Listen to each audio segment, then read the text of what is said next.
Bon, il faut reconnaître que ce phénomène a eu son pic durant les années passées. Aujourd'hui, il est presque en voie un peu de diminution suite à l'action conjuguée de plusieurs organisations de la société civile, notamment les organisations paysannes. Mais il y a eu un moment, là vraiment le phénomène était très très inquiétant. Parce qu'en un temps record, on s'est retrouvé avec des situations où du jamais vu s'était fait remarquer.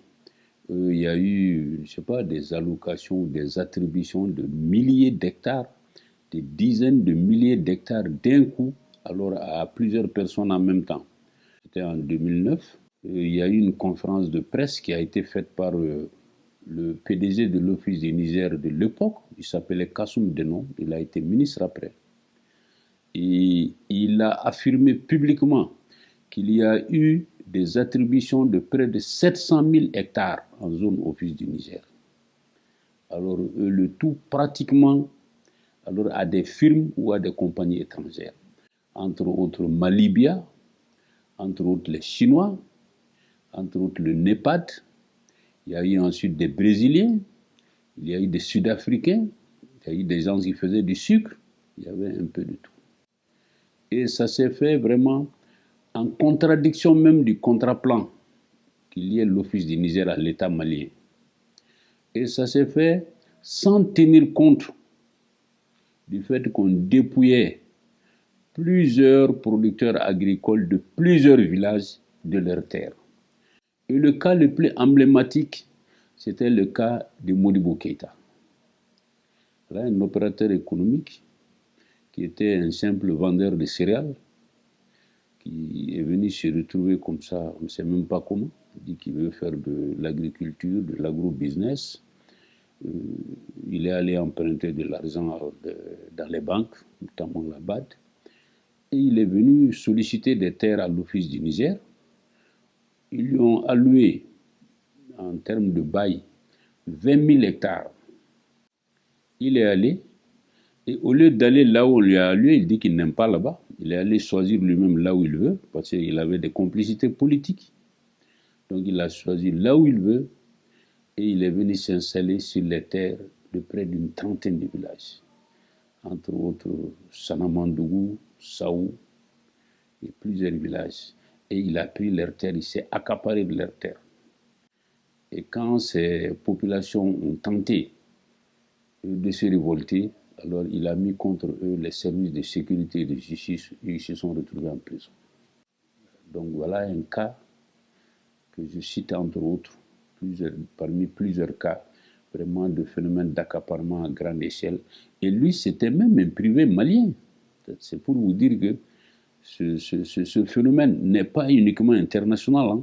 Il y a même des privés nationaux qui le font.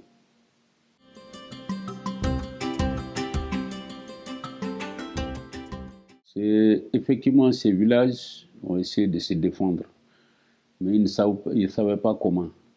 Mais leur arrestation a déclenché un autre phénomène. C'est que ces villages ont des ressortissants du village qui, au moins par suite d'immigration ou de fonctionnariat, ou en tout cas suite à autre chose, sont en ville, notamment à Bamako. Donc les premiers à réagir ont été leurs parents, les ressortissants de ces villages. C'est ceux-ci qui ont sonné l'alerte et ont essayé d'approcher les organisations qui luttent pour les droits humains, qui luttent contre les accaparements des terres. C'est comme ça que nous avons été mis en relation avec ces villages. Si je dis nous, il s'agit de la CEMAT, la Convergence malienne contre les accaparements des terres, qui regroupe 5 structures.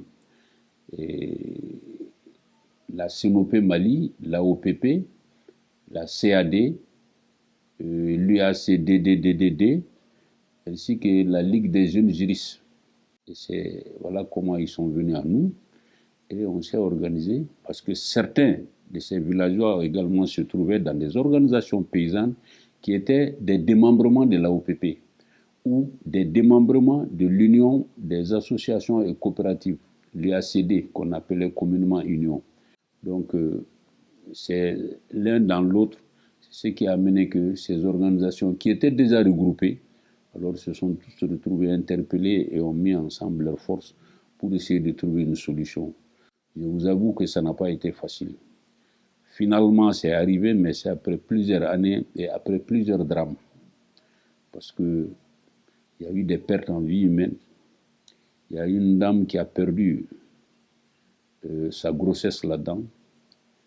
Il y a eu un vieil homme qui a perdu la seule dent qui lui restait.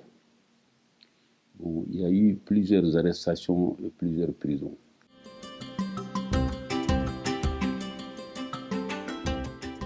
Et à un moment, comme chaque année au Mali, il y a ce qu'on appelle la journée du paysan qui est présidée par le chef de l'État. Alors, toutes les organisations se sont liguées pour dire que si on ne trouve pas une solution à ce problème, eh bien, elles ne participeront pas à la journée du paysan. Et là, ça allait être extrêmement humiliant et ça allait être un grand problème pour les autorités en place. Voilà pourquoi il y a eu des débuts de solutions. Et finalement, la chose, son action a été d'abord stoppée. Et maintenant, il faut reconnaître qu'il cherche, après plusieurs tentatives, il cherche maintenant vraiment lui-même une solution de sortie. On va commencer par le cas de l'Office du Niger. Parce que l'Office du Niger, c'est des terres immatriculées, donc appartenant à l'État. C'est-à-dire que c'est l'Office du Niger qui les attribue, généralement à ceux qu'ils appellent des colons qui sont sur place. Maintenant, par rapport à là-bas, l'Office, il y a tellement de... Le potentiel est estimé à plus d'1,5 million d'hectares. Donc, ils peuvent même attribuer beaucoup, mais dans leur attribution, il est bon qu'ils tiennent compte de deux choses. D'abord, du plan d'aménagement du terroir qu'il y a là-bas, notamment les pistes de transhumance qu'il y a, notamment certains gîtes d'étape. Ils n'ont qu'à respecter un peu le schéma d'aménagement qu'il y a eu. Et un deuxième point, qu'ils tiennent un peu compte des populations installées là-bas. En faisant des attributions ou des allocations de terres, il ne faut pas qu'ils dépossèdent ces populations. Ça, ce n'est pas bon. C'est-à-dire qu'ils n'ont qu'à aller attribuer là où il faut de nouveaux aménagements. Là, ils ne gênent personne ni rien. Mais quand ils dépossèdent d'autres populations, même s'il se trouve que ces populations font d'autres spéculations qui n'est pas du riz, c'est vrai. C'est souvent, ils font des cultures sèches. Mais c'est bon s'il y a des possibilités d'aménagement, d'aller aménager, de faire de nouveaux aménagements pour les attribuer. Ça, c'est le cas particulier de l'Office du Niger et des offices. Maintenant, de façon globale, je pense que ce genre de choses va être très difficile au Mali dorénavant, les cas d'accaparement avérés. Parce qu'il y a deux lois qui encadrent le foncier au Mali. La loi domaniale et foncière et la loi sur le foncier agricole. Par rapport aux terres agricoles, c'est la loi sur le foncier agricole qui encadre les terres agricoles. Et là, en termes de régime foncier, c'est très clair. Vous avez les terres de l'État, les terres des particuliers, les terres des collectivités territoriales et les terres des communautés rurales. Donc, personne ne peut prendre les terres de l'autre. Maintenant, l'État a ses terres à lui. S'il les donne à quelqu'un, tant mieux. L'essentiel est qu'ils ne prennent pas les terres des particuliers ou les terres des communautés rurales et ou des terres qu'il a lui-même données aux collectivités. Donc, qu'ils ne les prennent pas. S'il ne les prend pas, il n'y a aucun problème. De toute façon, d'un autre côté, il serait très difficile à l'État de faire du forcing parce que normalement, sur les terres des communautés rurales, parce que c'est là-bas qu'on fait généralement de l'accaparement, ces terres sont sous gouvernance foncière des commissions foncières, villageoises et communales.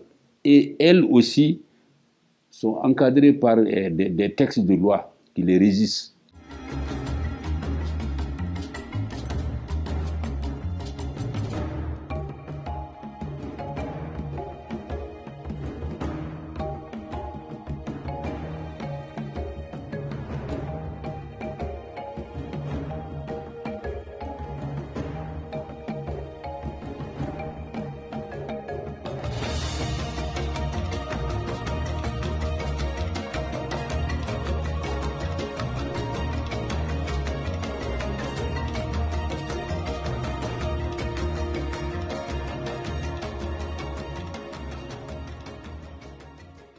Donc l'État, à moins de se contredire, ne peut en aucun cas aujourd'hui faire de grandes attributions de terres sur la base de spoliation de producteurs en place ou bien de communautés rurales. Ce n'est pas possible. À moins que ce ne soit des espaces non occupés du domaine privé de l'État, alors là, il peut l'attribuer selon les textes en vigueur.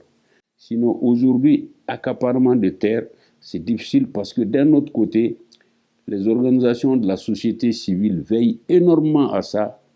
Et aujourd'hui, tout le monde a appris, les gens sont en train d'apprendre au fur et à mesure. Vraiment, la loi sur le foncier agricole, les commissions foncières sont en train d'être mises partout où il n'y a pas de l'insécurité. On est en train de les mettre. Donc, ça va être très difficile qu'il y ait des accaparements de terres aujourd'hui, à grande échelle au Mali.